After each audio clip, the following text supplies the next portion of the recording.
Hey guys, NoFushionStudios here, and in today's video, we're taking a look at Ninjago Crystallized Set 71771. So let's get on with the video. Where the golden weapons are, so sort of the main opening feature to the set. You got the Shurikens of Ice standing out here, out in the open at the start, and if you go to your left, you have the Nunchucks of Lightning. Now, as you can see, this is turning. Now the main play feature here is if you press this down, this golden lever, this here will make the platform jagged, so it's not a straight path. Another trap that we have here is that this lever here will just burst out. My hand's gonna be in the way, sorry. That just comes out and can knock the minifig over. I'll show you again, because my hand was in the way, sorry. And it'll knock the minifig over. Moving up to where the Sword of Fire is for Kai. These platforms here, they move side to side, and knocking over, if a minifig was to come walking over, it would be knocked over, especially when they were jumping up. So that's a pretty cool play feature. Now let's look at the temple area. We have a throne for the Crystal King, and you've got a whole heap of purple spikes. And over here we have the side for Quakes, so all for golden weapons. And on the side we have this pretty cool crystal cell for Jay, which is pretty nice. I like the design. It has a specific name, I just can't, it's not really in my head right now, but it's absolutely amazing. All the Technic pieces here are made pretty cool, and I love the design for this. The build is absolutely beautiful. The spikes and everything just make this set absolutely cool, and yeah. Let's take a look at the small old dragon we get in the set. Small old dragon, he's pretty cool.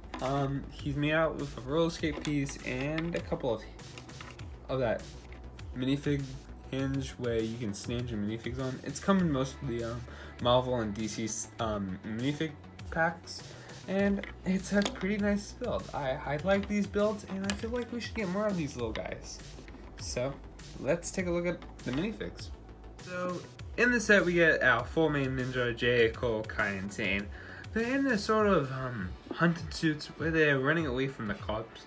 This suit was only used in this first half of this Crystallized series. They weren't really in them much. They were more in their golden suits throughout the last part of the show. These were just to fill in basically the gap. I have to say, my favorite has to be Zane and Cole. Their colors just work well for them. Don't get me wrong, Kai's does too. Jay's dark blue, the hood also doesn't really work well, but Zane and Cole's work very beautifully. The blue on Zane definitely works well with all the other colors. Kai's does work well too. It's just, I've seen it all many times, and it's always worked well like that. Cole and orange has been working well for the last couple of years, and I like it. We have new golden weapons for the Shuriken of Ice, and the Sword of Fire, and the side for Quakes. We also have a new design for the Nunchucks of Lightning, and I have to admit, they're not the best I've seen. The torso prints on the ninja are pretty cool, and they have basically the stock stand faces, and let's have a look at that now. So they all come with the stock stand faces that they've been getting since 2018. And basically, yeah, the back printing is really cool. It's to be honest, very much representation of their original suits, how they, especially on the DX, they had their little symbols. It's very reminiscent to those suits, and I really like that. So let's now take a look at the villains. Well, you have the Crystal King, of course, and then you have Vengestone Warrior on your left. And on your right, you have a Vengestone God. So these minifigs are pretty cool, and I like the design for the Vengestone God. And, well, the Vengestone Warriors in general. The translucent hands to the headpiece, which is just that head mold, which is pretty cool. Taking a look at the back, and without their weapons in their hand, which we'll get off now. These minifigs do make for some really cool villains, and I really like the build of all of them.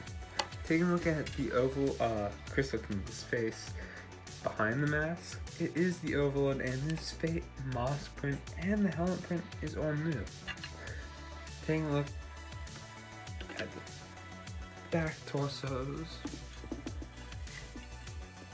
Back of the torsos, they're pretty cool minifigs. And at the front, we'll have a better look at the Overlords, aka the Crystal King. It looks pretty cool. I have to admit, the Crystal King minifig, aka the Overlord, has a pretty cool build. And a pretty cool minifig this time around. So yeah. Now, if you enjoyed this video, make sure to like, subscribe, and check out my other content. I know this is odd that I'm doing a LEGO review, especially about Ninjago, but I'm collecting a couple of the Ninjago crystallized sets as the show is sort of ending its 12-year arc with the Beast Ninja, and I thought it'd be nice if I can just review a couple of sets. If you enjoy this sort of content, make sure to like and subscribe, and I will still be doing my Thomas content. Thank you guys for watching. Peace.